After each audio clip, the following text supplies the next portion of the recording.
ನಮಸ್ಕಾರ. ಈ ವಿಡಿಯೋಲಿ ಏನು ಮಾಡೋಣ? ಈ ವಿಡಿಯೋಲಿ respiration part of life process ಓದೋಣ. ಸರಿನಾ? ಟೆಕ್ಸ್ಟ್ ಬುಕ್ ನೋಡ್ತಾ ಇದ್ದೀನಿ. ಸೊ ಏನು ಹೇಳ್ತಾರೆ ಇಲ್ಲಿ ನೋಡೋಣ.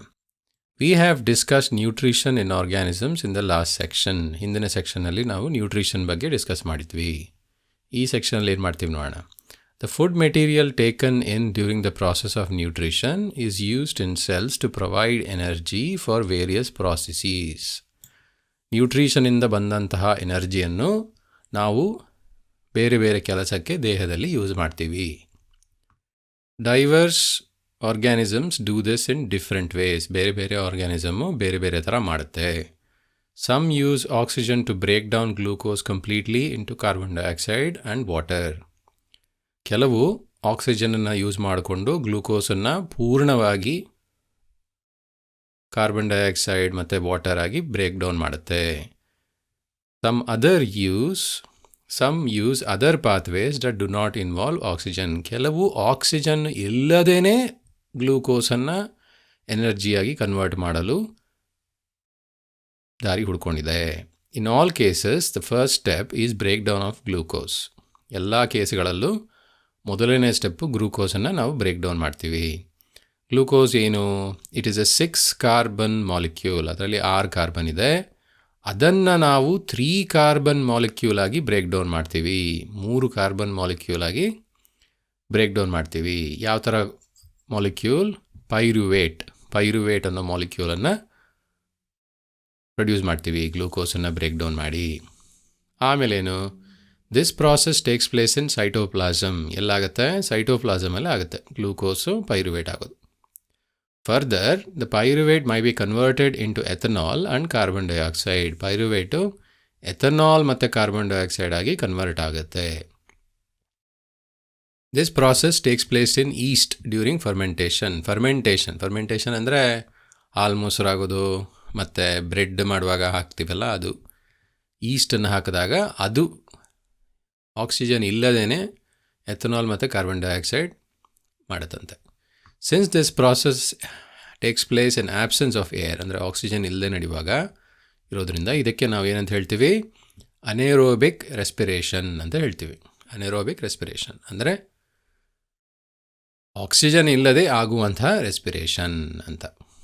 Break down of pyruvate using oxygen takes place in mitochondria. ಎಲ್ಲೆಲ್ಲಿ ಆಕ್ಸಿಜನ್ ಹಿಡ್ಕೊಂಡು ಬ್ರೇಕ್ ಡೌನ್ ಆಗುತ್ತೋ ಅದೆಲ್ಲ ಮೈಟೋಕಾಂಡ್ರಿಯಲ್ಲಿರುತ್ತೆ. ಮೈಟೋಕಾಂಡ್ರಿಯಾ ನಮ್ಮ ಸೆಲ್ಲಲ್ಲಿರುತ್ತೆ. ಎಲ್ಲ ಸೆಲ್ಗಳಲ್ಲೂ ಇರುತ್ತೆ ಆ್ಯಕ್ಚುಲಿ. ನೋಡೋಣ ಏನು ಅಂತ. The process breaks 3 carbon pyruvate molecule into 3 molecules of carbon dioxide. ಆಯಿತಾ? ಸೊ ನಾವು ಮೈಟೋಕಾಂಡ್ರಿಯಲ್ಲಿ ಏನಾಗುತ್ತೆ? ಒಂದು ಪೈರುವೇಟ್ ಮಾಲಿಕ್ಯೂಲು 3 ಕಾರ್ಬನ್ ಇರುವಂಥ molecule 3 molecule of carbon dioxide ಆಗುತ್ತೆ. Other product is water. ಅದು ಬಿಟ್ಟರೆ ನೀರು ಸಿಗುತ್ತೆ. Since the process takes place in the presence of air, oxygen, it is called aerobic respiration.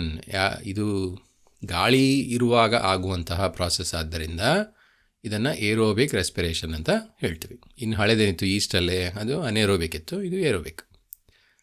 The release of energy in this aerobic process is a lot greater than anaerobic process. Aerobic ಪ್ರಾಸೆಸ್ಸಲ್ಲಿ ಎಷ್ಟು energy release ಆಗುತ್ತೋ ಅದು ಅನೇರೋಬಿಕ್ಕಿಂತ ಜಾಸ್ತಿ. So ಈಸ್ಟಲ್ಲಿ ferment ಆಗುವಾಗ ಎಷ್ಟು energy release ಆಗುತ್ತೋ ನಮ್ಮ ದೇಹದಲ್ಲಿ ಮೈಟೋಕಾಂಡ್ರಿಯಲ್ ಆದಾಗ ಜಾಸ್ತಿ ಆಗುತ್ತೆ ಅಷ್ಟೇ ಗ್ಲೂಕೋಸ್ಗೆ. Sometimes when there is a lack of oxygen in our muscles another pathway for break down of pyruvate is taken. ಕೆಲವು ಸಲ ನಮಗೆ ಮಸಲ್ ಸೆಲ್ಗೆ ಆಕ್ಸಿಜನ್ ಇರಲ್ಲ, ಆವಾಗ ಅದು ಬೇರೆ ದಾರಿ ತೊಗೊಳುತ್ತೆ. ಏನು ದಾರಿ? The pyruvate is converted into lactic acid which is also A 3 carbon molecule. Lactic acid ಆಗಿ produce ಆಗುತ್ತಂತೆ. This buildup of lactic acid in our muscles during sudden activity causes cramp. ಕೆಲವು ಸಲ ನಾವು ಎತ್ಕೋತ ಓಡಿದ್ರೆ ಅಥವಾ ತುಂಬ ಕೆಲಸ ಮಾಡಿದ್ರೆ ಕಾಲು ಮಸಲೆಲ್ಲ ನೋವು ಬರುತ್ತೆ. ಆ ನೋವು ಯಾಕೆ ಬರುತ್ತೆ ಅಂದರೆ ಆಕ್ಸಿಜನ್ ಇರಲ್ಲ ಮಸಲ್ಗಳಿಗೆ. ಅದು ಆಕ್ಸಿಜನ್ ಇಲ್ಲದಾಗ ಕಾರ್ಬನ್ ಡೈಆಕ್ಸೈಡ್ ಮಾಡದೆ ಲ್ಯಾಕ್ಟಿಕ್ ಆ್ಯಸಿಡ್ ಪ್ರೊಡ್ಯೂಸ್ ಮಾಡುತ್ತೆ. ಅದು ಪ್ರೊಡ್ಯೂಸ್ ಮಾಡಿದಾಗ ಅದು ನಮ್ಮ ದೇಹದಲ್ಲಿ ನೋವು ಉಂಟು ಮಾಡುತ್ತೆ. ಆಯಿತಾ? ಇದನ್ನು ಚಿತ್ರದಲ್ಲಿ ನೋಡಿದ್ರೆ ಹೇಗಿದೆ ನೋಡೋಣ. ಗ್ಲೂಕೋಸ್ ಅವ್ರು ಹೇಳ್ದಂಗೆ 6 ಕಾರ್ಬನ್ ಮಾಲಿಕ್ಯೂಲ್, 6 ಕಾರ್ಬನ್ ಮಾಲಿಕ್ಯೂಲು. ಸೈಟೋಪ್ಲಾಸಮಲ್ಲಿ ಅದು ಪೈರುವೇಟ್ ಅನ್ನೋ ಪದಾರ್ಥಕ್ಕೆ ಕನ್ವರ್ಟ್ ಆಗುತ್ತೆ. ಪೈರುವೇಟ್ ಅನ್ನೋದು 3 ಕಾರ್ಬನ್ ಮಾಲಿಕ್ಯೂಲು. ಪ್ಲಸ್ ಎನರ್ಜಿಯ ಪದಾರ್ಥ ಆಗುತ್ತೆ. ಆಕ್ಸಿಜನ್ ಇಲ್ಲ ಅಂದರೆ ಈಸ್ಟ್ ಅಂತ ಆರ್ಗ್ಯಾನಿಸಮ್ಸಲ್ಲಿ ethanol which is a 2 carbon molecule plus carbon dioxide plus ಎನರ್ಜಿಯಾಗಿ ಕನ್ವರ್ಟ್ ಆಗುತ್ತೆ. ಮತ್ತು ನಮ್ಮ ಬಾಡಿಯಲ್ಲಿ ಕೆಲವು ಸಲ ಆಕ್ಸಿಜನ್ ಇಲ್ಲದಿದ್ದಾಗ ಮಸಲ್ಸಲ್ಲಿ ಫಾರ್ ಎಕ್ಸಾಂಪಲ್ ಅರ್ಜೆಂಟಾಗಿ ನಿಮಗೆ ಬೇಕಾದಾಗ ಅದು lactic acid which is a 3 carbon molecule plus ಎನರ್ಜಿಯಾಗಿ ಕನ್ವರ್ಟ್ ಆಗುತ್ತೆ. ಆಕ್ಸಿಜನ್ ಇದ್ದಾಗ, ಇದು 99% ಆಫ್ ದ ಕೇಸಸ್, ಆಕ್ಸಿಜನ್ ಇದ್ದಾಗ ಮೈಟೋಕಾಂಡ್ರಿಯಲ್ಲಿ ಕಾರ್ಬನ್ ಡೈಆಕ್ಸೈಡ್ ಮತ್ತು ನೀರು ಮತ್ತು ಎನರ್ಜಿ ಇದು ಕನ್ವರ್ಟ್ ಆಗುತ್ತೆ. ಸೊ ಗ್ಲೂಕೋಸ್ ಅನ್ನೋ ಪದಾರ್ಥ ನಾವು ಡೈಜೆಸ್ಟ್ ಮಾಡಿ ಏನು ಸಿಗುತ್ತೋ ಅದು ಎನರ್ಜಿ ಆಗಿ ಕನ್ವರ್ಟ್ ಆಗಲು ನಮ್ಮ ಬಾಡಿಯಲ್ಲಿ 2 ಮೆಥಡ್ ಇದೆ, ಆಕ್ಸಿಜನ್ ಮತ್ತು ಆಕ್ಸಿಜನ್ ಇಲ್ಲದಿರುವಾಗ. ಅದೇ ಕೆಲವು ಪ್ರಾಣಿಗಳಲ್ಲಿ ಅಥವಾ ಕೆಲವು ಆರ್ಗ್ಯಾನಿಸಮ್ಸಲ್ಲಿ ಆಬ್ಸೆನ್ಸ್ ಆಫ್ ಆಕ್ಸಿಜನ್ನು ಈ ಥರ ಫರ್ಮೆಂಟೇಷನ್ ಈಸ್ಟಲ್ಲಿದ್ದಂಗೆ ಆಗುತ್ತೆ. ಸರಿನಾ? ಇದುವರೆಗೂ break down of glucose by various pathways. Next part ನೋಡೋಣ. The energy released during cellular respiration is immediately used to synthesise a molecule called ATP which is used to fuel all other activities in the cell.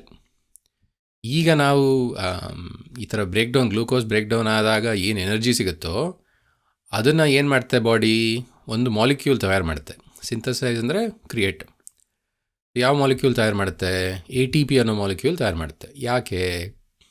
ಅದು ATP ಅನ್ನೋದು ಒಂಥರ battery ಇದ್ದಂಗೆ. ನಮ್ಮ ದೇಹದಲ್ಲಿ ಏನೇ ಕೆಲಸ ಆಗಬೇಕಿದ್ರೂ ಆ ATP ಯೂಸ್ ಮಾಡ್ಕೊಂಡು ಮಾಡೋದು ನಾವು. So in these processes ATP is broken down to give rise fixed amount of energy which can drive endothermic reactions taking place in a cell. ಈ ATP ಎಲ್ಲಿ ಯೂಸ್ ಆಗುತ್ತೆ ಅಂದರೆ ನಮ್ಮ ದೇಹದಲ್ಲಿ ಎಲ್ಲೆಲ್ಲಿ ಏನೇನು ಆಗ್ತಾ ಇದೆಯೋ ಕೆಲಸ ಅದಕ್ಕೆಲ್ಲ ATP ಯೂಸ್ ಆಗುತ್ತೆ. ATP ಏನಿಗೆ ಯೂಸ್ ಆಗುತ್ತೆ? ATP is broken down, ಅದನ್ನು ಬ್ರೇಕ್ ಡೌನ್ ಆಗುತ್ತೆ. ಏನಕ್ಕೆ? ಎನರ್ಜಿ ಸಿಗುತ್ತೆ. ಆ ಎನರ್ಜಿನ ಏನು ಯೂಸ್ ಮಾಡುತ್ತೆ? ಎಂಡೋಥರ್ಮಿಕ್. ನಮ್ಮ ದೇಹದಲ್ಲಿ ಆಗುವಂತಹ ಸುಮಾರಷ್ಟು ಕೆಲಸಕ್ಕೆ ಹೀಟ್ ಬೇಕು, ಎನರ್ಜಿ ಬೇಕು. ಎಂಡೋಥರ್ಮಿಕ್ ಅಂದರೆ ಏನು? ಎನರ್ಜಿ ತೊಗೊಳ್ಳೋದು, ಎನರ್ಜಿ ಕೊಡೋದಲ್ಲ. ಅದು ಎನರ್ಜಿ ತೊಗೊಂಡು ರಿಯಾಕ್ಷನ್ ಆಗುವಂಥದ್ದು. ಸೊ ಏನು ಗ್ಲೂಕೋಸನ್ನು ನಾವು ATPಗೆ ಕನ್ವರ್ಟ್ ಮಾಡ್ತಾಯಿದ್ವಿ ಅಷ್ಟೆ.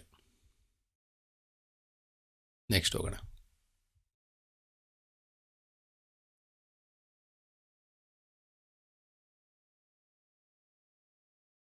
ಸರಿ, ಸೊ ಇಲ್ಲಿ ATP ಬಗ್ಗೆ ಹೇಳಿದ್ದಾರೆ. ಏನು ಅಂತ ನೋಡೋಣ.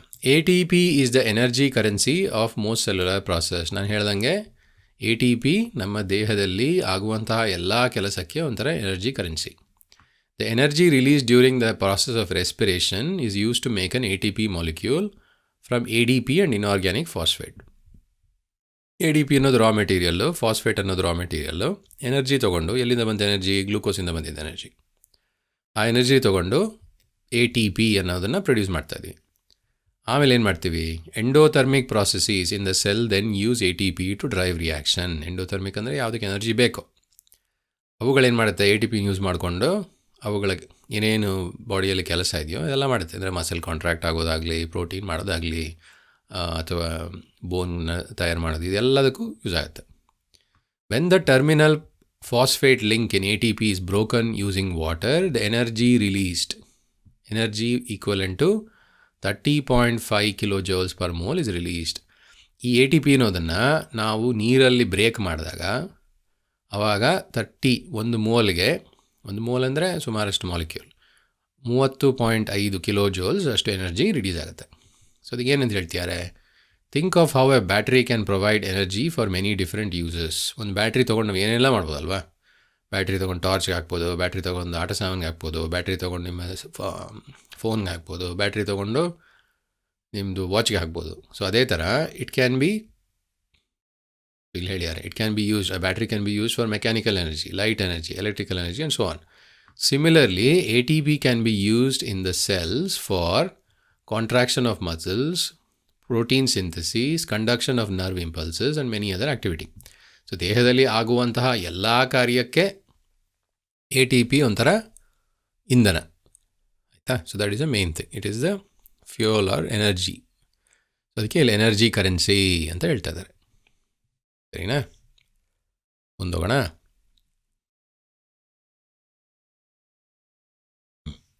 ಸೊ ಇಲ್ಲೇನು ಹೇಳ್ತಾರೆ?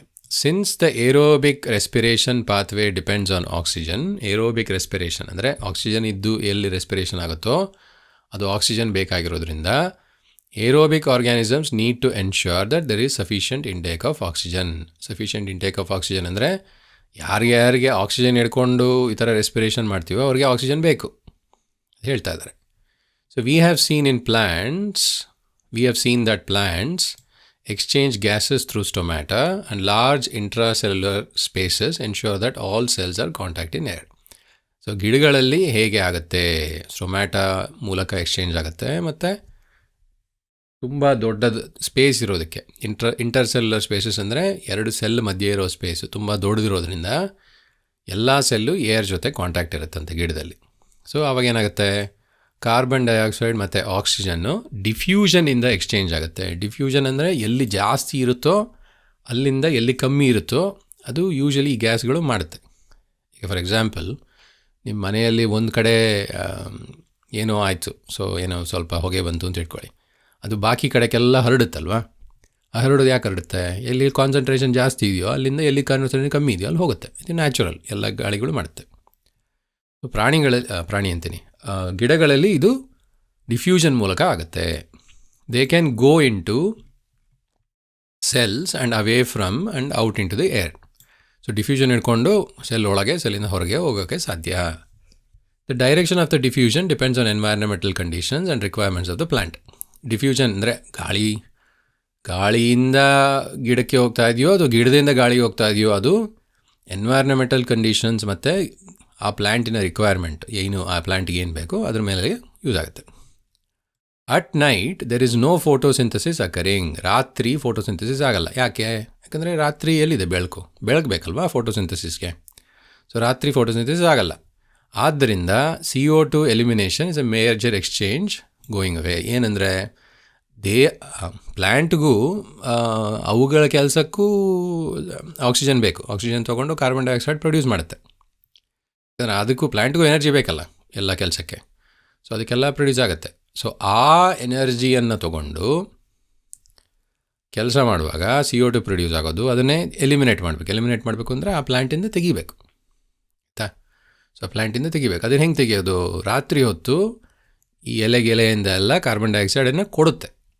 ಅದೇ ದಿನದಲ್ಲಿ during the day carbon dioxide generated during respiration is used up in photosynthesis. So ಏನು ಕಾರ್ಬನ್ ಡೈಆಕ್ಸೈಡ್ ಜನರೇಟ್ ಆಗುತ್ತೋ ದಿನದಲ್ಲಿ ಅದನ್ನು ಅದೇ ಯೂಸ್ ಮಾಡ್ಕೊಂಬಿಡುತ್ತೆ. ಯಾಕೆ, ಬಿಸಿಲಿದ್ದಾಗ ಅದು ಯೂಸ್ ಮಾಡಿಕೊಂಡು ಏನು ಮಾಡುತ್ತೆ, ಗ್ಲೂಕೋಸನ್ನು ತಯಾರು ಮಾಡುತ್ತೆ. So hence there is no CO2 release. So during the day there is no CO2. So ದಿನದಲ್ಲಿ CO2 ಕೊಡಲ್ಲ. Instead oxygen release is a major event. ಯಾಕಂದರೆ ಫೋಟೋಸಿಂಥಸಿಸ್ ನಿಮ್ಗೆ ಜ್ಞಾಪಕ ಇದ್ದರೆ, ಫೋಟೋಸಿಂಥಸಿಸ್ ಏನು ಮಾಡುತ್ತೆ, ಆಕ್ಸಿಜನ್ ಕೊಡುತ್ತೆ. ಓಕೆ, ಸೊ ಆಕ್ಸಿಜನ್ ಕೊಡೋದನ್ನು ಬಿಡಬೇಕಲ್ಲ, ಗಿಡದಲ್ಲಿ ಎಲ್ಲಿ ಇಟ್ಕೊಳ್ಳೋಕ್ಕಾಗತ್ತೆ, ಅದನ್ನು ಬಿಡ್ತಾ ಇದ್ದಾರೆ. ಸರಿನಾ. ಸೊ ಅದೇ ಅನಿಮಲ್ಸ್, ಇದು ಗಿಡದ ಕಥೆ ಆಯಿತು. ಸೊ ಡಿಫ್ಯೂಷನ್ ಹಿಡ್ಕೊಂಡು ಡಿಫ್ಯೂಷನ್ ಅನ್ನೋ ಪ್ರಾಸೆಸ್ ಅಂದರೆ ಎಲ್ಲಿ ಜಾಸ್ತಿ ಇರುತ್ತೋ ಅಲ್ಲಿಂದ ಎಲ್ಲಿ ಕಮ್ಮಿ ಇರುತ್ತೋ ಅದನ್ನು ಆ ಪ್ರಾಸೆಸ್ ಯೂಸ್ ಮಾಡಿಕೊಂಡು ಗಿಡಗಳು ರೆಸ್ಪಿರೇಟ್ ಮಾಡುತ್ತೆ, ಗಿಡಗಳು ಬ್ರೀದ್ ಮಾಡುತ್ತೆ. ರಾತ್ರಿ ಹೊತ್ತು ಕಾರ್ಬನ್ ಡೈಆಕ್ಸೈಡ್ ಕೊಡುತ್ತೆ, ದಿನದ ಹೊತ್ತು ಆಕ್ಸಿಜನ್ ಕೊಡುತ್ತೆ. Animals have different organs for uptake of the from the environment, uptake of the oxygen from the environment. ಪ್ರಾಣಿಗಳಿಗೆ ಬೇರೆ ಮೆಥಡ್ ಇದೆ ಅಂತ ಹೇಳ್ತಾ ಇದ್ದಾರೆ. ಪ್ರಾಣಿಗಳಿಗೇನಿದೆ, ಬೇರೆ ಮೆಥಡ್ ಇದೆ for getting rid of carbon dioxide produced. So ಇದನ್ನು ಕಾರ್ಬನ್ ಡೈಆಕ್ಸೈಡು ನಮ್ಮ ದೇಹದಲ್ಲಿ ಪ್ರೊಡ್ಯೂಸ್ ಆಗುವಂಥದ್ದನ್ನು ಹೇಗೆ ನಮ್ಮ ದೇಹದಿಂದ ಈಚೆ ಹಾಕೋದು ಮತ್ತು ಆಕ್ಸಿಜನ್ ಎಲ್ಲಿಂದ ತರೋದು, ಇದು ಬೇರೆ ಆರ್ಗನ್ ಇರುತ್ತೆ ಪ್ರಾಣಿಗಳಲ್ಲಿ. ಟೆರೆಸ್ಟ್ರಿಯಲ್ ಅಂದರೆ ಭೂಮಿ ಮೇಲೆ ಇರುವಂತಹ ಅನಿಮಲ್. ಟೆರೆಸ್ಟ್ರಿಯಲ್ಲಿ ನೀರೊಳಗಿಲ್ದಿರುವಂಥದ್ದು. So terrestrial animals can breathe oxygen in the atmosphere. ನಾವು ಅಟ್ಮಾಸ್ಫಿಯರ್ ಅಂದರೆ ವಾತಾವರಣ. ಸೊ ವಾತಾವರಣದಲ್ಲಿ ಏನು ಆಕ್ಸಿಜನ್ ಇರುತ್ತೋ ಅದನ್ನು ನಾವು ಉಸಿರಾಡ್ಬೋದು. But animals that live in water use oxygen dissolved in water. ನೀರಲ್ಲಿ ಇರುವಂತಹ ಪ್ರಾಣಿಗಳು, ಮೀನು ಮತ್ತು ತಿಮಿಂಗಲ ಇಂಥವೆಲ್ಲ, ಇವಕ್ಕೆಲ್ಲ ಬೇಕು ಅಂದರೆ ಎಲ್ಲಿಂದ, ಇವಕ್ಕೆಲ್ಲ ನೀರು. ತಿಮಿಂಗಲ ಆ್ಯಕ್ಚುಲಿ ಅಲ್ಲ, ವೇಲ್ಸ್ ಎಲ್ಲ they come to atmosphere and breathe. So mean ಅಂತ ಇಟ್ಕೊಳ್ಳಿ. So animals that live in water they need to use oxygen dissolved in water. ಆಯಿತಾ. ಏನು ಹೇಳ್ತಿದ್ದಾರೆ ಅಂದರೆ, ನಾವು ಪ್ರಾಣಿಗಳು ಆಕ್ಸಿಜನ್ ತೊಗೊಳಕ್ಕೆ ಮತ್ತು ಕಾರ್ಬನ್ ಡೈಆಕ್ಸೈಡ್ ಕೊಡೋಕ್ಕೆ ಬೇರೆ ಮೆಕ್ಯಾನಿಸಮ್ ಯೂಸ್ ಮಾಡುತ್ತೆ. ಗಿಡದ ಥರ ಡಿಫ್ಯೂಷನ್ ಯೂಸ್ ಮಾಡಲ್ಲ. ಭೂಮಿ ಮೇಲಿರೋದು ಡೈರೆಕ್ಟ್ ಆಕ್ಸಿಜನ್ ಬ್ರೀದ್ ಮಾಡ್ಬೋದು. ನೀರಲ್ಲಿರೋಂಥ ಆಕ್ಸಿಜನ್ ಯೂಸ್ ಮಾಡಬೇಕು. ಸೊ ಅದನ್ನು ಹೇಗೆ ಅಂತ ನೋಡೋಣ. Since the amount of oxygen dissolved is fairly low compared to amount of oxygen in air. ಏನು ಹೇಳ್ತಾ ಇದ್ದಾರೆ, ನೀರಲ್ಲಿರುವಂತಹ ಆಕ್ಸಿಜನ್ ಅಂದರೆ ನೀರಲ್ಲಿ ಏನು ಡಿಸಾಲ್ವ್ ಆಗಿರುತ್ತೋ ಆಕ್ಸಿಜನ್ನು ಅದು ಗಾಳಿಯಲ್ಲಿರುವಂಥ ಆಕ್ಸಿಜನ್ಗಿಂತ ಕಮ್ಮಿ. ಗಾಳಿಯಲ್ಲಿ ಎಷ್ಟು 20% ಇರುತ್ತಲ್ವ, ಸೊ ನೀರಲ್ಲಿ 20% ಇರಲ್ಲ. ಸೊ ಅವಾಗ ಏನು ಮಾಡಬೇಕು ಗಿಡಗಳು, ಗಿಡಗಳಂತೀನಿ ನೀರಲ್ಲಿರುವಂಥ ಪ್ರಾಣಿಗಳು ಏನು ಮಾಡಬೇಕು, the rate of breathing in aquatic organisms is much faster than seen in terrestrial organisms. So ಭೂಮಿ ಮೇಲಿರುವಂತಹ ಪ್ರಾಣಿಗಳು ಎಷ್ಟು ಫಾಸ್ಟಾಗಿ ಬ್ರೀದ್ ಮಾಡುತ್ತೋ ನೀರಲ್ಲಿರುವಂತಹ ಪ್ರಾಣಿಗಳು ತುಂಬಾ ಅದಕ್ಕಿಂತ ಜಾಸ್ತಿ ಫಾಸ್ಟ್ ಅಂದರೆ ಜಾಸ್ತಿ ಬ್ರೀದ್ ಮಾಡುತ್ತೆ. ಯಾಕಂದರೆ ನೀರು ಅದಕ್ಕೆ ಅಷ್ಟೇ ಆಕ್ಸಿಜನ್ ಬೇಕಂದರೆ ಜಾಸ್ತಿ ಬ್ರೀದ್ ಮಾಡಬೇಕು.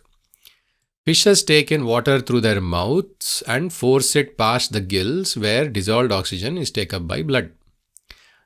ಮೀನೇನು ಮಾಡುತ್ತೆ, ಮೀನು ನೀರನ್ನು ತೊಗೊಳುತ್ತೆ, ಬಾಯಿಂದ ನೀರನ್ನು ತೊಗೊಂಡು force it pass the gills. ಅದಕ್ಕೆ ಗಿಲ್ಸ್ ಅನ್ನೋ ಒಂದು ಆರ್ಗನ್ ಇರುತ್ತೆ. ಏನು ಮಾಡುತ್ತೆ ಗಿಲ್ಸು, ಆ ಗಿಲ್ಸ್ ಅನ್ನೋದು ಆ ನೀರನ್ನು ತೊಗೊಂಡು ಅದರಲ್ಲಿರೋ ಆಕ್ಸಿಜನನ್ನು ಬ್ಲಡ್ಗೆ ಟ್ರಾನ್ಸ್ಫರ್ ಮಾಡುತ್ತೆ. ಆಯಿತಾ, ಇದು ಎಲ್ಲ ಮೀನಲ್ಲೂ ಇರುತ್ತೆ. ಅದು ಟೆರೆಸ್ಟ್ರಿಯಲ್ ಆರ್ಗಾನಿಸಮ್ಸ್ ಅಂದರೆ ಭೂಮಿ ಮೇಲಿರುವಂಥ ಆರ್ಗಾನಿಸಮ್ಸ್ ಇದೇನು ಮಾಡುತ್ತೆ, they use the oxygen in the atmosphere for respirations. ಏನು ವಾತಾವರಣದಲ್ಲಿರುವಂಥ ಆಕ್ಸಿಜನ್ ಯೂಸ್ ಮಾಡ್ತೀವಿ. This oxygen is absorbed by different organs in different animals. ಅದು ಎಲ್ಲ ಅನಿಮಲ್ಲು ಒಂದೇ ಥರ ಮಾಡುತ್ತೆ ಅಂತಿಲ್ಲ.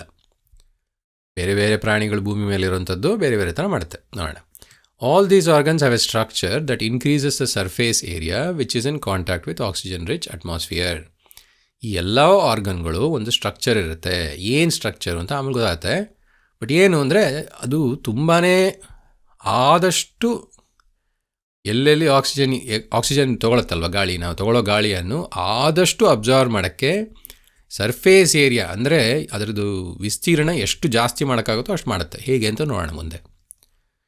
Since the oxygen and carbon dioxide has to take place exchange ಅಂದರೆ ಆಕ್ಸಿಜನ್ನ ತೊಗೋಬೇಕು, ಕಾರ್ಬನ್ ಡೈಆಕ್ಸೈಡ್ ನಾವು ಕೊಡಬೇಕು, ಅದು ಎಕ್ಸ್ಚೇಂಜ್ ಆಗುವಾಗ ಈ ಸರ್ಫೇಸು ಅದು ಎಲ್ಲ ಆಗುತ್ತೋ ಅದು ತುಂಬ ಫೈನ್ ಅಂದರೆ ತುಂಬ ಚಿಕ್ಕದು, ತುಂಬ ಸೂಕ್ಷ್ಮವಾಗಿರುತ್ತೆ ಮತ್ತು ಡೆಲಿಕೇಟ್ ಸೂಕ್ಷ್ಮವಾಗಿರುತ್ತೆ. ಅದನ್ನು ಪ್ರೊಟೆಕ್ಟ್ ಮಾಡೋಕ್ಕೆ, in order to protect this surface it's usually placed within the body. ಅದನ್ನು ಪ್ರೊಟೆಕ್ಟ್ ಮಾಡೋಕ್ಕೆ ಎಲ್ಲಿಡ್ತೀವಿ, ಇದನ್ನು ದೇಹದ ಒಳಗೆ ಇರುತ್ತೆ. ಅಂದರೆ ನಾವು ಲಂಗ್ಸ್, ಫಾರ್ ಎಕ್ಸಾಂಪಲ್ ನಾವು ಲಂಗ್ಸ್ ತೊಗೊಳ್ಳಿ, ಲಂಗ್ಸ್ ಒಳಗೆ ತಾನೆ ನಾವು ಎಲ್ಲಿ ಎಕ್ಸ್ಚೇಂಜ್ ಆಗುತ್ತೋ ಕಾರ್ಬನ್ ಡೈಆಕ್ಸೈಡ್ ಆಕ್ಸಿಜನ್ನು, ಅದು ಲಂಗ್ಸ್ ಒಳಗೆ ತಾನೆ ಆಗೋದು. ಸೊ ಅದನ್ನು ದೇಹದ ಒಳಗಿರುತ್ತೆ. ನಾವು ಮಾತ್ರ ಅಲ್ಲ, ಪ್ರಾಣಿಗಳು ಹಂಗೆ, ಪ್ರಾಣಿಗಳಿಗೂ ಲಂಗ್ಸ್ ಇರುತ್ತೆ ಅಥವಾ ಇನ್ನೇನೋ ಇರುತ್ತೆ. ಸೊ ಆ ಏರನ್ನು ತೊಗೊಂಡು ಹೋಗ್ಬೇಕಲ್ಲ ಬಾಡಿ ಒಳಗೆ, ಅದಕ್ಕೇನು there has to be passages to take air to this area. ಈ ಥರ ಸರ್ಫೇಸು ಎಲ್ಲಿ ಆಕ್ಸಿಜನ್ ಅಬ್ಸಾರ್ಬ್ ಆಗಿ ಕಾರ್ಬನ್ ಡೈಆಕ್ಸೈಡ್ ಕೊಡ್ತೀವೋ ಅದು ನಮ್ಮ ದೇಹದ ಒಳಗಿರೋದ್ರಿಂದ ಗಾಳಿ ಹೋಗಲು ಜಾಗ ಬೇಕು. In addition there is a mechanism for moving air in and out of this area where the oxygen is absorb. ಆಯಿತಾ, ಇದು ಹೇಳ್ತಾರೆ. ಸರಿ, ಇನ್ ಹ್ಯೂಮನ್ ಬೀಯಿಂಗ್ಸ್, ನಮ್ಮ ಮನುಷ್ಯರಲ್ಲಿ air is taken into the body through nostril. ನಮ್ಮ ಮೂಗಿನಿಂದ ನಾವು ಏರನ್ನು ತಗೋತೀವಿ. So air passing through the nostrils is filtered by fine hair that line the passage. ನಮ್ಮ ಮೂಗಿನಲ್ಲಿ ತುಂಬಾ ಸೂಕ್ಷ್ಮವಾದಂಥ ಚಿಕ್ಕ ಚಿಕ್ಕ ಕೂದಲಿರುತ್ತೆ. ಆ ಕೂದಲು ಏನು ಮಾಡುತ್ತೆ, ಕಚಡಗಳನ್ನೆಲ್ಲ ಹಿಡಿಯುತ್ತೆ ಆದಷ್ಟು. ಆಯಿತಾ, ಸೊ ಅದು ಫುಲ್ ಪ್ಯಾಸೇಜ್ ಇರುತ್ತಂತೆ. ಫುಲ್ ಪ್ಯಾಸೇಜ್ ಅಂದರೆ ಫುಲ್ ಮೂಗಿನಿಂದ ನಿಮ್ಮ ಲಂಗ್ ಹೋಗುವಾಗ ಸುಮಾರಷ್ಟು ಜಾಗ ಈ ಥರ ಕೂದಲಿರುತ್ತೆ. The passage is also lined with mucus. Mucus ಅಂದರೆ ಶೀತ ಆದ ಗೊಣ್ಣೆ ಬರುತ್ತಲ್ವ, ಅದೇ ಥರ ಪದಾರ್ಥ, ಅದನ್ನು ಮ್ಯೂಕಸ್ ಅಂತೀವಿ. ಅದು ಮೂಗಲ್ಲೆಲ್ಲ ಇರುತ್ತೆ. ಏನು ಮಾಡುತ್ತೆ ಅದು ಕಸಗಳೆಲ್ಲ ಬಂದಾಗ ಅದನ್ನೆಲ್ಲ ಹಿಡಿದಾಕತ್ತೆ. ಕಸ ಮತ್ತು ಬ್ಯಾಕ್ಟೀರಿಯಾ ಅಂತ ಏನಾದರೂ ಬೇಡವಾದ್ದು, ಆಕ್ಸಿಜನ್ ಬಿಟ್ಟು ಬೇಡವಾದ್ದೆಲ್ಲ ಬರುತ್ತಲ್ಲ, ಅದನ್ನೆಲ್ಲ ಹಿಡಿಯಲು ಅದು ತುಂಬ ಉಪಯೋಗ. From there the air passes through the throat and into the lungs. So ಅಲ್ಲಿಂದ, ಸೊ ಎಲ್ಲಿದು ಇದಿನ್ನೂ ಮೂಗಿನ ಕತೆ ಮಾತಾಡ್ತಾ ಇದ್ದೀವಿ. ಸೊ ಮೂಗಿನಿಂದ ಆಮೇಲೆ ಎಲ್ಲಿ ಹೋಗುತ್ತೆ, ಗಂಟಲು ಮತ್ತು ಲಂಗ್ಸ್ಗೆ ಹೋಗುತ್ತೆ. Rings of cartilage are also present in throat. These ensure that the air passage do not collapse. Cartilage ಅಂದರೆ ನಮ್ಮ ಕಿವಿಯಲ್ಲಿ ಇರುತ್ತೆ ನೋಡಿ, ಅದು ಬೋನ್ ಅಲ್ಲ, ಬೋನ್ ಥರ ಒಂಥರ ಸ್ಟ್ರಕ್ಚರ್ ಕೊಡುತ್ತೆ, ಅಥವಾ ನಮ್ಮ ಮೂಗು ಕೂಡ ಅಷ್ಟೇ. ಅವುಗಳು ನಮ್ಮ ಥ್ರೋಟಲ್ಲಿರುತ್ತಂತೆ. ಯಾಕೆ ಕೊಲ್ಯಾಪ್ಸ್ ಆಗಬಾರ್ದು, ಕೊಲ್ಯಾಪ್ಸ್ ಅಂದರೆ ಮುಚ್ಚಬಾರ್ದು ಅಂತ. ಇಲ್ಲಿ ಚಿತ್ರ ಕೊಟ್ಟಿದ್ದಾರೆ. ಆ್ಯಕ್ಚುಲಿ ಚಿತ್ರ ನೋಡಿದ್ರೆ ಗೊತ್ತಾಗುತ್ತೆ ನಿಮಗೆ. ನೇಸಲ್ ಪ್ಯಾಸೇಜ್ ಅಂದರೆ ಇದು ಮೂಗು. ಸೊ ಮೂಗಿನಿಂದ ಇಲ್ಲೆಲ್ಲ ಕೂದಲಿರುತ್ತೆ, ಏರಿಯಲ್ಲೆಲ್ಲ ಕೂದಲಿರುತ್ತೆ. ಅದೆಲ್ಲ ಬಂದು ನಮ್ಮ ಗಂಟ್ಲು ಮತ್ತು ಇದು ರಿಂಗ್ಸ್ ಆಫ್ ಕಾರ್ಟಿಲೇಜ್ ಅಂದರೆ ನೋಡಿ ಇಲ್ಲಿ ಒಂಥರ ಬೋನ್ ಥರ ಇದೆ. ಇದೇನಿದು ಆ ಪೈಪು ಮುಚ್ಚಿದಿರೋ ಥರ ಓಪನ್ ಇರುತ್ತೆ, ಸ್ಟ್ರಾಂಗಾಗಿ ಇಟ್ಕೊಳ್ಳುತ್ತೆ ಆಯಿತಾ. ಅಲ್ಲಿಂದ ನಂತರ ಇದು ಲಂಗ್ಸ್, ನಮ್ಮ ಲಂಗ್ಸಿಗಿದು. ಸೊ ಲಂಗ್ಸಲ್ಲಿ ಹೇಳಿದ್ರಲ್ಲ ಆಗಲೇ ಸರ್ಫೇಸ್ ಏರಿಯಾ ಜಾಸ್ತಿ ಇರುತ್ತೆ ಅಂತ, ಅದೆಲ್ಲ ಇಲ್ಲಿರುತ್ತೆ, ಇಲ್ಲಿ ಎಕ್ಸ್ಚೇಂಜ್ ಆಗೋದು ಆಯಿತಾ. ಸೊ ಇಲ್ಲಿ ಕೂಡ ಎಕ್ಸ್ಚೇಂಜ್ ಆಗುತ್ತೆ. ಇದು ಹ್ಯೂಮನ್ ರೆಸ್ಪಿರೇಟರಿ ಸಿಸ್ಟಮ್. ಸೊ ಇದು ನೋಡೋಣ. Within the lungs, the passage divides into smaller and smaller tubes which finally terminate into balloon-like structures which are called alveoli. Alveoli.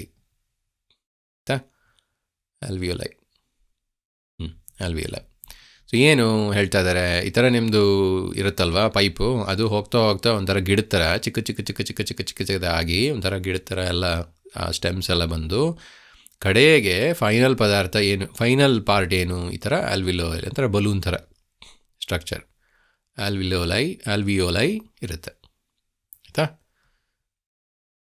Alveoli ಆಯಿತಾ. ಆಲ್ವಿಯೋಲೈ ಹೇಳೋಕ್ಕೆ ಕಷ್ಟ. Alveoli provide a surface where exchange of gas takes place. ಅಲ್ಲಿ ಆ area ಅದಿದೆಯಲ್ಲ ನೋಡಿ, ಇದರಲ್ಲಿ exchange ಆಗೋದು. Exchange ಅಂದರೆ ಏನು, ಆಕ್ಸಿಜನ್ ತೊಗೊಂಡು ಕಾರ್ಬನ್ ಡೈಆಕ್ಸೈಡ್ ಕೊಡೋದು, ಇಲ್ಲಾಗೋದು. The walls of the alveoli contains extensive network of blood vessels. ಅದರಲ್ಲಿ ಬ್ಲಡ್ ವೆಸಲ್ಸ್ ತುಂಬ ಇರುತ್ತಂತೆ. As we have seen in earlier years, when we breathe in, we lift our ribs and flatten our diaphragm. Then ನಮ್ಮ ribs ಅಂತ ಹೇಳ್ತೀವಲ್ವ, ಅದು ಹೊರಗೆ ಬರುತ್ತೆ ನಾವು ಗಾಳಿ ಉಸಿರಾಡಿದಾಗ. ಮತ್ತು ನಮ್ಮ ಹೊಟ್ಟೆ ಡಯಾಫ್ರಾಮ್ ಅಂತ ಒಂದು ಪದರ ಇರುತ್ತೆ, ಅದು ಕೆಳಗೆ ಹೋಗುತ್ತೆ. ಅಂದರೆ ಬೇಸಿಕ್ಲಿ ಏನಾಗುತ್ತೆ, chest cavity becomes larger. Chest cavity ಅಂದರೆ ಚೆಸ್ಟಲ್ಲಿ ಎಷ್ಟು ಜಾಗ ಇರುತ್ತೋ ಜಾಸ್ತಿ ಆಗುತ್ತೆ, ಅಂದರೆ ನಿಮ್ಮ ಲಂಗ್ಸ್ ದೊಡ್ಡದಾಗಕ್ಕೆ ಸ್ಕೋಪ್ ಆಗುತ್ತೆ. Because of this the air is sucked into lungs and fills the expanded alveoli. ಇದರಿಂದ ಏನಾಗುತ್ತೆ, ಗಾಳಿ ಲಂಗ್ಸ್ ಒಳಗೆ ಬಂದು ಅದು ಆಲ್ವಿಯೋಲೈಗೆ ತುಂಬುತ್ತೆ.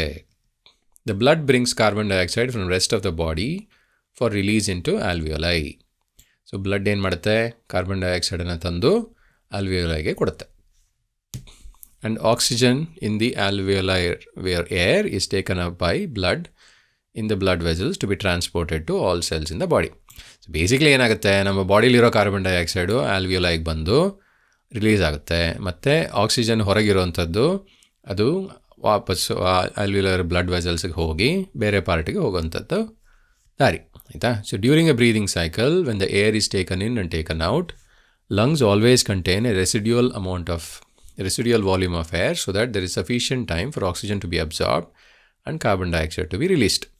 ರೆಸಿಡ್ಯೂಯಲ್ ಅಂದರೆ ನಾವು ಉಸಿರು ಬಿಡುವಾಗ ಗಾಳಿ ಎಲ್ಲ ಹೋಗಲ್ಲ, ಒಂಥರ ಸ್ವಲ್ಪ ರೆಸಿಡ್ಯೂಯಲ್ ಅಂದರೆ ಸ್ವಲ್ಪ ಇರುತ್ತೆ, ಸ್ವಲ್ಪ ಗಾಳಿ ಅಲ್ಲೇ ಇರುತ್ತೆ ಆಯಿತಾ. ಸೊ ಅದು ಇಂಪಾರ್ಟೆಂಟ್. ಯಾಕಂದರೆ ಗಾಳಿ ಇರೋದ್ರಿಂದ ಕಂಟಿನ್ಯೂಸ್ ಆಗಿ ಆಕ್ಸಿಜನ್ ಅಬ್ಸರ್ವ್ ಆಗ್ತಾ ಇರುತ್ತೆ, ಕಾರ್ಬನ್ ಡೈಆಕ್ಸೈಡ್ ರಿಲೀಸ್ ಆಗ್ತಾ ಇರುತ್ತೆ. So that is the residual volume. Okay, so next ನೋಡೋಣ.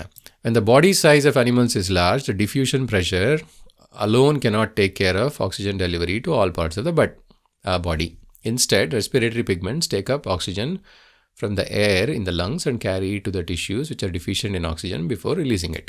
So ಇಲ್ಲಿ ಏನು ಹೇಳ್ತಿದ್ದಾರೆ, ನಮ್ಮ ದೇಹಗಳು ಸಿಕ್ಕಾಪಟ್ಟೆ ದೊಡ್ಡದಿದ್ದಾಗ ಗಿಡದಲ್ಲಿ ಹೆಂಗೆ ಡಿಫ್ಯೂಷನ್ ಅಂದರೆ ಎಲ್ಲಿ ಜಾಸ್ತಿ ಕಾನ್ಸಂಟ್ರೇಷನ್ ಇರುತ್ತೋ ಅಲ್ಲಿಂದ ಕಮ್ಮಿ ಕಾನ್ಸಂಟ್ರೇಷನ್ ಹೋಗೋದು ವರ್ಕ್ ಆಗಲ್ಲ ನಮಗೆ. ಇನ್ಸ್ಟೆಡ್ ನಮಗೆ ರೆಸ್ಪಿರೇಟರಿ ಪಿಗ್ಮೆಂಟ್ ಅಂದರೆ ಒಂದು ಕೆಮಿಕಲ್. ಆ ಕೆಮಿಕಲ್ ಏನು ಮಾಡುತ್ತೆ, ಲಂಗ್ಸಿಂದ ಆಕ್ಸಿಜನ್ ಪಿಕ್ ಮಾಡುತ್ತೆ, ಎಲ್ಲ ಬಾಡಿ ಕಡೆಗೆ ಕೊಡುತ್ತೆ. In human beings respiratory pigment is haemoglobin ಅನ್ನೋ ಒಂದು ಪದಾರ್ಥ ಇರುತ್ತೆ. ಎಲ್ಲಿರುತ್ತೆ, ಅದು ಬ್ಲಡ್ಡಲ್ಲಿರುತ್ತೆ. Which has very high affinity for oxygen. Affinity ಅಂದರೆ ಆಕ್ಸಿಜನ್ನ ಅದು ಅಬ್ಸರ್ವ್ ಮಾಡುತ್ತೆ. This pigment is present in red blood corpuscles ಅಂದರೆ ಬ್ಲಡ್ಡಲ್ಲಿ ಇರುತ್ತಲ್ಲ, ಅದನ್ನು RBC ಅಂತೀವಲ್ಲ, ಅದರಲ್ಲಿ ಇರುತ್ತೆ haemoglobin. Carbon dioxide is more soluble in water than oxygen and hence mostly transported in dissolved form in our blood. Carbon ಡೈಆಕ್ಸೈಡ್ಗೆ ಇದೆಲ್ಲ ಸರ್ಕಸ್ ಬೇಡ, ಹಿಮೋಗ್ಲೋಬಿನ್ ಎಲ್ಲ ಬೇಡ. Carbon dioxide soluble in water ಅಂದರೆ ನೀರಲ್ಲಿ ಕರಗುತ್ತೆ, ಆದ್ದರಿಂದ ಆಕ್ಸಿಜನ್ಗಿಂತ ಜಾಸ್ತಿ ಕಾರ್ಬನ್ ಡೈಆಕ್ಸೈಡ್ ಸುಲಭವಾಗಿ ಕರಗುತ್ತೆ. ಸೊ ಆದ್ದರಿಂದ ಬರೀ ನಮ್ಮ ಬ್ಲಡ್ಡಲ್ಲಿ ಸುಮಾರು ನೀರಿರುತ್ತಲ್ವ, ನಮ್ಮ ದೇಹದಲ್ಲಿ ಆ್ಯಕ್ಚುಲಿ ಸಿಕ್ಕಾಪಟ್ಟೆ ಪರ್ಸೆಂಟು ನೀರೇ. ಏನಾಗುತ್ತೆ ಇಲ್ಲಿ ಕಾರ್ಬನ್ ಡೈಆಕ್ಸೈಡು ಅದು ಕರಗುತ್ತೆ ಈ ಆಕ್ಸಿಜನ್ಗಿಂತ ಜಾಸ್ತಿ ಕರಗಿಬಿಟ್ಟು ಅದು ಕರಗೋ ಮೂಲಕ ಹೋಗುತ್ತೆ. ಬಟ್ ಆಕ್ಸಿಜನ್ ಹೋಗೋಕೆ ಮಾತ್ರ ರೆಡ್ ಬ್ಲಡ್ ಕಾರ್ಪಸಲ್ಸು ಮತ್ತು ಹಿಮೋಗ್ಲೋಬಿನ್ ಯೂಸ್ ಆಗುತ್ತೆ ಅಂತ ಹೇಳ್ತಿದ್ದಾರೆ. ಆಯಿತಾ? ಸೊ ಅಲ್ಲಿಗೆ ನಾವೆಲ್ಲ ಕ್ವೆಶನ್ನು ಎಲ್ಲ ಚಾಪ್ಟರ್ ಫುಲ್ ಸೆಕ್ಷನ್ ಫುಲ್ ಮುಗಿಸ್ಬಿಟ್ವಿ. ಓಕೆ ನೋಡಿ ಇಲ್ಲೇನು ಹೇಳ್ತಿದ್ದಾರೆ. If the alveolar surface was spread out, alveolar surface ಅಂದರೆ ನಮ್ಮ ಅಲ್ಲಿರುತ್ತಲ್ವ ಒಂಥರ ಗಿಡದ ಎಡ್ಜ್ ಥರ, ಅದನ್ನು ನಾವು ಸ್ಪ್ರೆಡ್ ಔಟ್ ಮಾಡಿದ್ರೆ ನಮ್ಮ ಲಂಗ್ಸಲ್ಲಿರೋ ಆಲ್ವಿಯೋಲರ್ನೆಲ್ಲ ಒಂಥರ ತಟ್ಟೆ ಥರ ಮಾಡಿಕೊಂಡ್ರೆ it will cover an area of 80 metre square. 80 metre square ಅಂದರೆ ಏನು? Almost 40 metre into 10 metre into 8 metre ಅಂದರೆ 30 ಫೀಟ್ ಇಂಟು 24 ಫೀಟ್. ಆಯಿತಾ? ಸೊ ಅಷ್ಟು ಜಾಗ ಕವರ್ ಮಾಡುತ್ತಂತೆ. ಅದು ಪದರ ಒಂಥರ ಗಿಡದ ಥರ ಇರೋದ್ರಿಂದ ತುಂಬ ಸರ್ಫೇಸ್ ಏರಿಯಾ ಜಾಸ್ತಿ ಇರುತ್ತೆ ಅಂತ ಹೇಳ್ತಿದ್ದಾರೆ. If the diffusion were to move oxygen, plants ಥರ ಹೈ ಕಾನ್ಸಂಟ್ರೇಷನಿಂದ ಲೋ ಕಾನ್ಸಂಟ್ರೇಷನ್ ಗಾಳಿ ಮೂವ್ ಆಗಿದ್ದರೆ it would estimated that it take 3 years for a molecule of oxygen to get to our toes from lungs. ಸೊ ಸುಮ್ಮನೆ ಗಿಡದ ಥರ ಬಿಟ್ಬಿಟ್ಟಿದ್ರೆ ನಮ್ಮ ಲಂಗ್ಸಲ್ಲಿ ಏನು ಆಕ್ಸಿಜನ್ ನಾವು ಅಬ್ಸರ್ವ್ ಮಾಡ್ತೀವೋ ಅದು ಕಾಲಿಗಷ್ಟು ಬರೋಷ್ಟಕ್ಕೆ 3 ವರ್ಷ ಆಗೋದಂತೆ. ಸೊ ಅದಕ್ಕೆ ನಾವು ಹಿಮೋಗ್ಲೋಬಿನ್ ಇಂಪಾರ್ಟೆಂಟ್. ಆಯಿತಾ? ಸೊ ಈ ಕ್ವೆಶನ್ ನೋಡೋಣ. What advantage over an aquatic organism does a terrestrial organism have with respect to obtain oxygen for respiration? ಏನು ಅಡ್ವಾಂಟೇಜ್ ಇದೆ ನೀರಲ್ಲಿರುವಂಥ ಆರ್ಗ್ಯಾನಿಸಮ್ಸ್ಗೂ ಭೂಮಿ ಮೇಲಿರುವಂಥ ಆರ್ಗ್ಯಾನಿಸಮ್ಸ್ಗೂ ಏನು ಅಡ್ವಾಂಟೇಜ್ ಇದೆ? ಆಕ್ಸಿಜನ್ ಜಾಸ್ತಿ ಇದೆ ಅಲ್ವಾ, ನೀರಲ್ಲಿ ಪಾಪ ಅದಕ್ಕೆ ಆಕ್ಸಿಜನ್ ಕಮ್ಮಿ ಡಿಸಾಲ್ವ್ ಆಗಿರುತ್ತೆ. ಸೊ ಅದರಿಂದ ಅದು ಬೇಗ ರೆಸ್ಪಿರೇಷನ್ ಮಾಡಬೇಕು. ಆದರೆ ನಾವು ಭೂಮಿ ಮೇಲಿರೋದಕ್ಕೆ ನಮ್ಗೆ 20% ಆಕ್ಸಿಜನ್ ಇರೋದಕ್ಕೆ ಇವೆಲ್ಲ ತೊಂದರೆ ಇಲ್ಲ. So what are the different ways in which glucose is oxidise to provide energy in various organisms? ಆವಾಗ ನೋಡಿದಂಗೆ 3 ಥರ ಇತ್ತು. ಒಂದು ಅನೆರೋಬಿಕ್ ಈಸ್ಟಲ್ಲಿ ಆಗುವಂಥದ್ದು, ಇನ್ನೊಂದು ನಮ್ಮ ದೇಹದಲ್ಲಿ ಆಕ್ಸಿಜನ್ ಇಲ್ದಾಗ ಆಗುವಂಥದ್ದು ಲ್ಯಾಕ್ಟಿಕ್ ಆ್ಯಸಿಡ್ ಪ್ರೊಡ್ಯೂಸ್ ಆಗಿ, ಮೂರನೇದು ನಾರ್ಮಲ್ ಪ್ರಾಸೆಸ್ ಅಲ್ವಾ. ಸೊ 3 ಪ್ರಾಸೆಸ್ ಇತ್ತು, ಚಿತ್ರ ಇತ್ತಲ್ಲ. How is oxygen and carbon dioxide transported in human beings? Oxygen ಹೇಗಾಗುತ್ತೆ? ಹಿಮೋಗ್ಲೋಬಿನಿಂದ ಬ್ಲಡ್ಡಲ್ಲಿ ಹೋಗುತ್ತೆ, RBCಯಲ್ಲಿ. ಕಾರ್ಬನ್ ಡೈಆಕ್ಸೈಡ್ ಏನಾಗುತ್ತೆ? ಅದು ಬ್ಲಡ್ಡಲ್ಲಿ ಕರಗಿ ನಮ್ಮ ಎಲ್ಲೆಲ್ಲಿ ಪ್ರೊಡ್ಯೂಸ್ ಆಗುತ್ತೋ ಅಲ್ಲಿ ಕರಗಿ ಆಮೇಲೆ ಲಂಗ್ಸಿಗೆ ಬಂದು ಅಲ್ಲಿಂದ ಈಚೋಗುತ್ತೆ. How are lungs designed in human beings to maximise the area for exchange of the gases? ನಮ್ಮ ದೇಹದಲ್ಲಿ ಲಂಗ್ಸು ಯಾವ ಥರ ಡಿಸೈನ್ ಆಗಿದೆ ಎಕ್ಸ್ಚೇಂಜ್ ಆಗೋಕ್ಕೆ ಯೂಸ್ ಆಗಲಿ ಅಂತ? ಸೊ ಯಾವ ಥರ ಡಿಸೈನ್ ಆಗಿದೆ? ಆ ಗಿಡದ ಥರ ಡಿಸೈನ್ ಆಗಿದೆ ಅಲ್ವಾ. ಸೊ ಗಿಡದ ಥರ ಡಿಸೈನ್ ಆಗಿದೆ. ಸೊ ಅವಾಗ ಏನಾಗುತ್ತೆ, ಇಲ್ಲಿ ಕೊಟ್ಟಂಗೆ ತುಂಬ ಜಾಗ ಕವರ್ ಮಾಡುತ್ತೆ. ನಮ್ಮ ಲಂಗ್ಸು ಚಿಕ್ಕದಿದ್ದರೂ ಅದು ಒಂಥರ ಗಿಡದ ಥರ ಡಿಸೈನ್ ಆಗಿರೋದ್ರಿಂದ ಅದು ತುಂಬ ಜಾಗ ಕವರ್ ಮಾಡುತ್ತೆ. ಆಯಿತಾ? ಸೊ ಅಲ್ಲಿಗೆ ನಿಮಗೆ ರೆಸ್ಪಿರೇಷನ್ ಪಾರ್ಟು ಫುಲ್ಲು ಓದಿ ಕನ್ನಡದಲ್ಲಿ ಎಕ್ಸ್ಪ್ಲೈನ್ ಮಾಡಿದ್ದೀನಿ. ಮುಂದೆ ಬೇರೆ ಪಾರ್ಟನ್ನು ಕಲಿಯೋಣ. ನಿಮಗೆ ಹೋಪ್ಫುಲಿ ಅರ್ಥ ಆಯಿತು ಅಂತ ಭಾವಿಸ್ತೀನಿ. ಏನಾದರೂ ಗೊತ್ತಾಗಲಿಲ್ಲ ಅಂದರೆ ಕಮೆಂಟಲ್ಲಿ ಕೇಳಿ. ನೋಡೋಣ. ಸಿಗೋಣ. ಬಾಯ್.